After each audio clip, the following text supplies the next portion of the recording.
Petra is with me in studio like she is every Wednesday with Polly. Hello, Petra. Hello, Jacques. It's good to see you again. Yes, and I always love chatting to Petra. She Oh, makes you me too. so happy and smiley.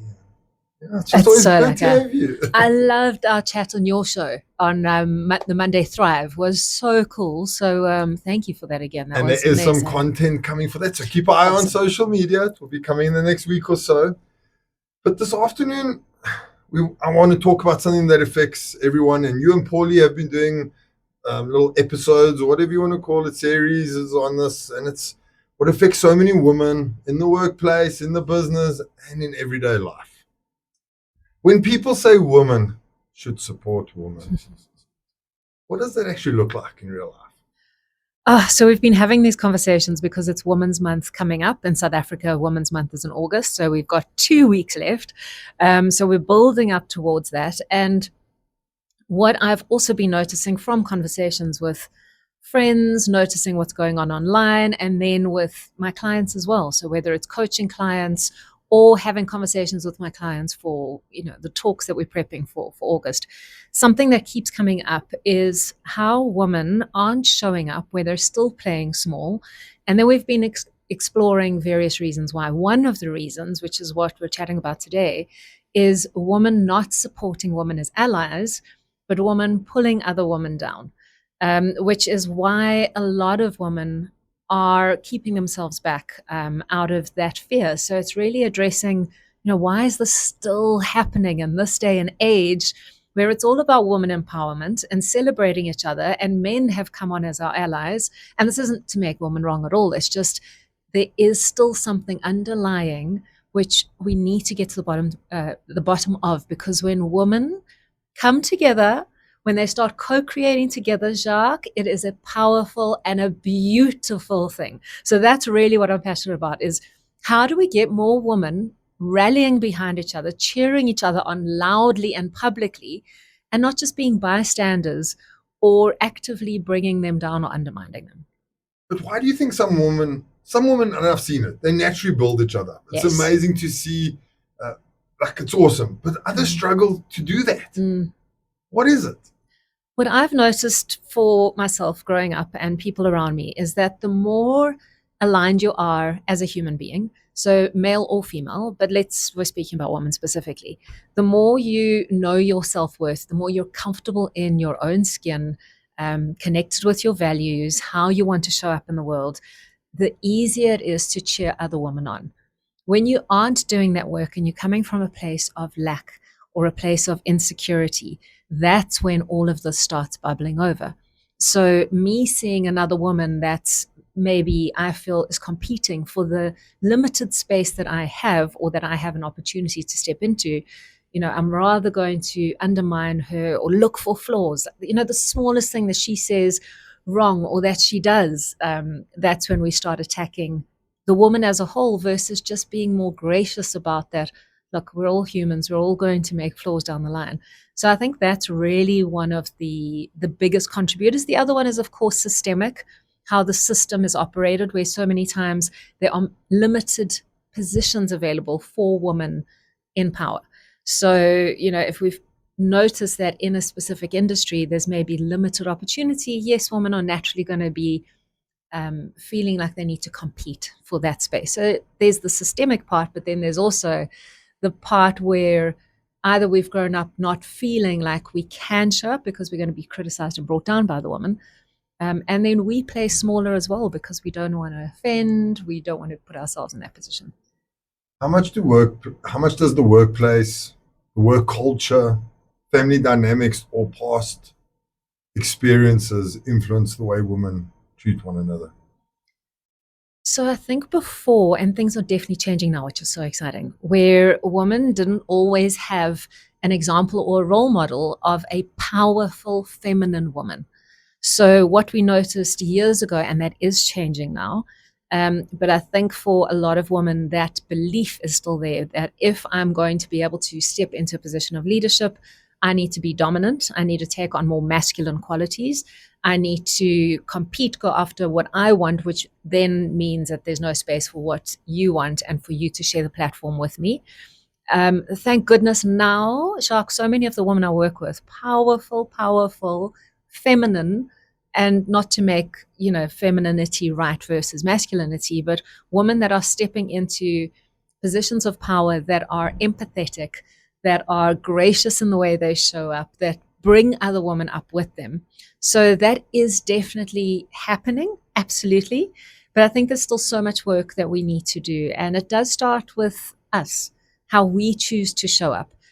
So some of it, yes, could be the way that we were raised, of course, culturally, the roles that we bought into, that women have to make others feel comfortable. We don't want to create chaos. We don't want someone to feel less than. So for you to feel bigger than, for me to shine a light on you, I need to dim my light. So there's all of those limiting self-beliefs, and that's just what they are, they're self-beliefs. So, there's part systemic, and then there's what we were shown, what we modeled after.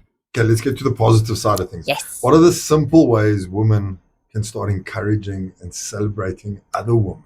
I love that so much. So there's a few. One is cheer them on publicly.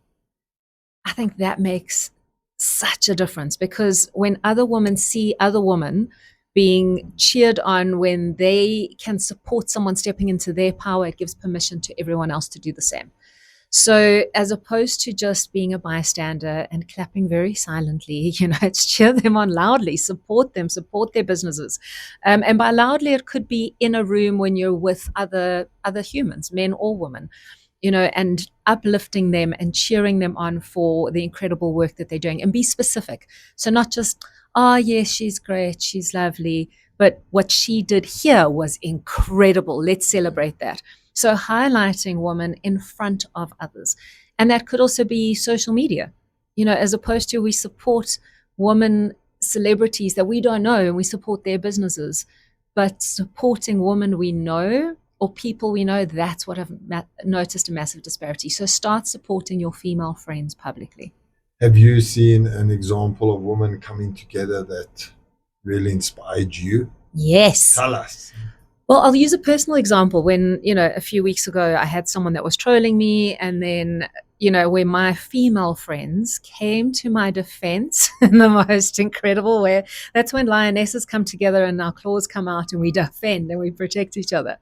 And I mean, I'm very comfortable in my self-worth, and it doesn't mean I don't have insecurities. It doesn't mean, I have different emotions that are limiting, or beliefs that sometimes still trip me up. But experiencing that, I just sat back. I was like, oh my goodness, I am protected. I am cheered on. I am seen, which was amazing. And these are people that have been in my life for many years. So they've witnessed the transformations that I've gone through. So it wasn't just vapid comments. It was people that know me and that know my struggles and still showed up, to my defense. So that is just, from a personal standpoint, and that's what I want more of. And then other two friends of mine who have a podcast, they had some hate. They did a post about Pride, and they were at Pride in the UK, and then they got some really mean derogatory comments on that post. So we all came to their defense. So it's just so encouraging to just shut the haters up, whether they're men or women. I think we take it more personally when they are women, because we expect women to be our allies. If men say something against us, we think, that's just their point of view, because they don't understand how we are as women. But women coming together to support each other is an incredibly powerful thing. And it's amazing, because I've seen it. It's changing. It is. Women are now becoming the breadwinners. Yes. Women are now becoming the CEOs of all these corporate companies. And it's amazing to see, because they deserve it. And women in the past were undermined. Yeah. Okay. Yeah. And I'm going to say it, by the male species. All right. So you can troll me. You can send in the hate. I don't care. Do whatever you want. But it's amazing to see. And women can change this world. Absolutely. Men have made it worse. Women can now come and change the world. And okay, let's not get into politics. You see, you've now got me on a tangent here. Okay, let's get back to what we were chatting. So for someone listening who wants to be more supportive, but isn't sure where to start, because sometimes it's hard. You don't know, how do I support my friend? Mm. Well, like maybe I'm scared to say something wrong, or Yeah. etc. What's the one small thing that can Yeah. just start off that can create the rest to go? Great. Well, I'll answer that in two ways because something's just popped to my mind now. So the one is look for obvious places you can support them. So if they do have a business, then support them. Let's say they're sharing something on social, reshare it, tag them, like their posts, comment on their posts. So there's that visibility of, yes, I believe in you, your vision, your dreams, your aspirations. I'm here to support you. I did that for someone the other day that opened a bakery in the Vaal, and went on publicly cheered her. And then there were haters that were like, oh, well, let's see if her stuff's good enough. I'm like, is that necessary, really? So I just went on. I'm like, well, you can go try it out for yourself, but absolutely, yes, she's amazing. So visibly support them. And then the other thing that popped into mind is look for places where you are envious of another woman. Could be a friend, family member, someone that's close, a colleague maybe. So look for somewhere where you're envious or jealous, and that's getting in the way between you and this woman. So maybe you're resentful, you're not showing up in support, because sometimes jealousy and envy is just an indication of, well, I want what she's having, which is great. So if you can use that as data, one, if she can have it, I can too. So it's almost like she's giving other women permission to do that as well. B, who do I need to be to attract that kind of life, or create that kind of life, or what different decisions do I need to make? And yes, it's not as black and white. It's not always as easy. So I'm not saying just because you believe it, it's necessarily going to manifest overnight. But it's look for areas where you feel envious of someone, and then look at that as an opportunity to cross that divide, because you'll probably be showing up in a way that isn't as supportive, or you're not contributing to the relationship in a way that can create more. And you'll probably find, if you go talk to that person you're jealous or whatever of, that they're willing to assist you to get to that place. Yes. And that's so great as well there, Jacques. It's be gracious with your energy, with your knowledge, with your experience. I mean, within reason, of course. You know, I get a lot of requests to help and mentor people. I'm like, look, I can't do this pro bono all day, every day. So of course we need to use that discretion. But if there is an opportunity to give advice, even if it's just, hey, this worked for me, why don't you try that? Then be generous with that. And on that note, and I know men talk about it all the time. I'm in these men groups and I go join the walks or whatever it is. Have a mentor, get a mentor. Yes. And I'm talking obviously about the women in my life. I don't know of them having any mentors or talking about, oh, this person's an inspiration to me. Why is that? That's very interesting. Jacques, I think you are a bit of an anomaly anyway, because you're open to being vulnerable and having these conversations with other men. Not many men are. And studies show that. So this isn't something we're just making up. So it's interesting that you say that, because you are among the few men that do that, because naturally it's the women that are more social. We're under positions or under conditions of stress. You know, research is there as well, where women naturally ask for support or ask for advice. So if someone in your circle isn't, maybe they've got people in their circle that they're sharing with, and people that are giving them insight. I do have coaches and mentors, but you're also an anomaly. I do this work, and I am attracted to my own growth, which means I want to support other women in their growth. Well, men and women, but in this case, let's say supporting other women. But the friendships that I have curated and that I nourish and that I nurture, we are women that can support each other when we need guidance, because we've all done this work. So a lot of my closest friends, we've done a lot of the same or similar courses and training, and not just one modality. We stretch our thinking and we call each other out in it. So there's times where if you don't have that circle of friends, then yes, I had a coaching session with someone yesterday that I haven't seen in a few months. And she said to me, Petra, I just feel like, there's more, how did she say it? There's more oxygen in the room. Like I can breathe more. So, and she said, now she's stepping into a position of leadership. She wants to have these chats every month. So, if she doesn't have those type of people around her, she's doing something that is going to help grow her life. So yes, thank you for that. Get mentors, get coaches, or nurture groups of women around you that can support you and uplift you. Petra, how long do I have you for today? Forever. Yes. Okay. When we come back, we're going to still get into this little brain of Petra, yeah? For now, here's Lee Cole with ice cream. Yes. Petra's favorite. Woohoo. It's Cut and Crew with I Just Died in Your Arms Tonight. Why do I want to sing that when I say that? Okay, I'm not going to sing for you. I was singing it in my head. We with Petra, and we are celebrating women early because women are amazing. Because we Petra. can. Yes. And why not celebrate women early? But we're also talking about the things women battle with, each other. Mm-mm. Now, my question is, do you think women are taught directly or indirectly that there's only room for one woman at the top? Oh, that's a big question. I mean, we spoke about it earlier where things have changed or are changing. Yes. It's definitely changing. And not just because we aren't just giving women the roles because they're women, but because they truly deserve it. And women lead differently to men as well. So that's what we nurture. They're more nurturing, so they inspire their teams differently. So well-deserved positions, absolutely, which I'm cheering for all the way. I'm thinking of when I was younger, I had more guy friends than girlfriends growing up. And I got criticized for it, but I've heard a lot of women say that lately. It's that it's easier to hang around with the guys than the girls. And, growing up kind of, boys would tell us how they felt or show us how they felt. And there was no guessing.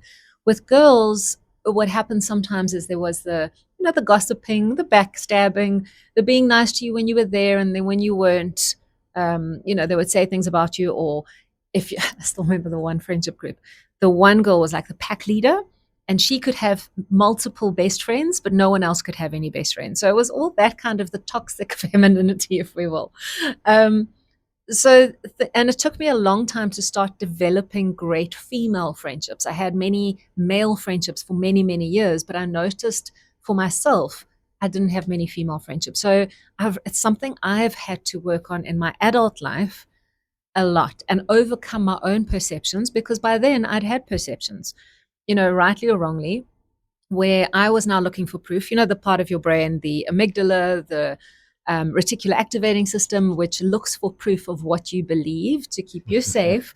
And even if it's not a physical threat where you are in danger, the danger comes across as, well, my well-being is in danger, or I might be judged or ostracized or criticized. So I needed to overcome those beliefs and start trusting women.